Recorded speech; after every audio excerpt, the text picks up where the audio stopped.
In this video, we are going to be talking about what an ideal gas is. So, till now in this chapter, we've learned about various laws. Like we talked about Boyle's law, we talked about Charles' law, Avogadro's law, and even Gay-Lussac's law. So, in all of these, we considered the various properties like pressure, temperature,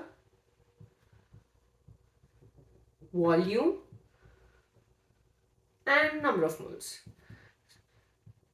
So in so in this video we'll be I obviously introduced that, but as such in all these laws we kept two of these values as a constant.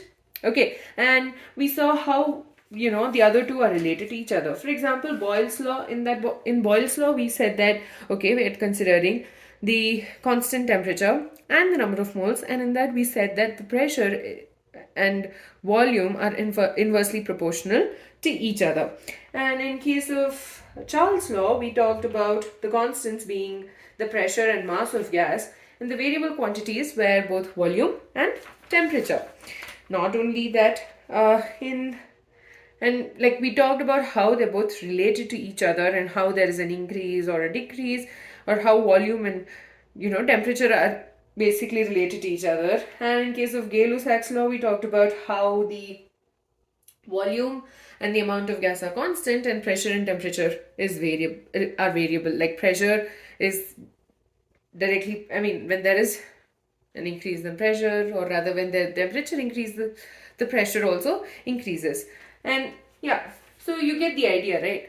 So an ideal gas is a gas which is supposed to follow all of these rules and regulations set by these four laws at all temperatures and pressures.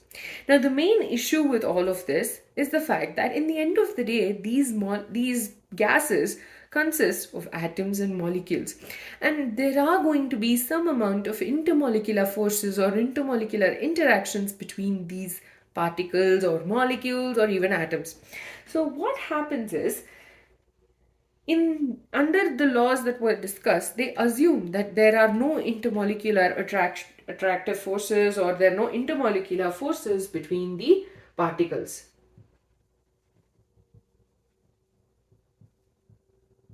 So that in turn obviously is going to may imply that the real gases do not follow the laws, Boyle's, Charles, all of these laws under all temperatures and pressures.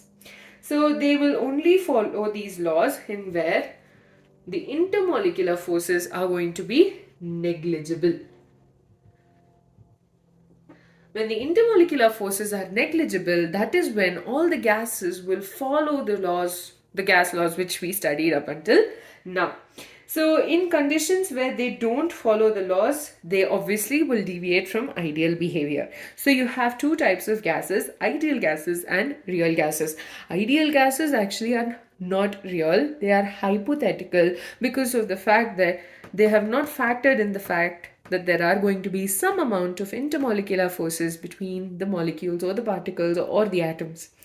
And so normal gases like, hydrogen, helium, all of these gases will follow the gas laws cannot follow that in all temperatures and pressures, but they do show ideal behavior when the intermolecular forces are negligible.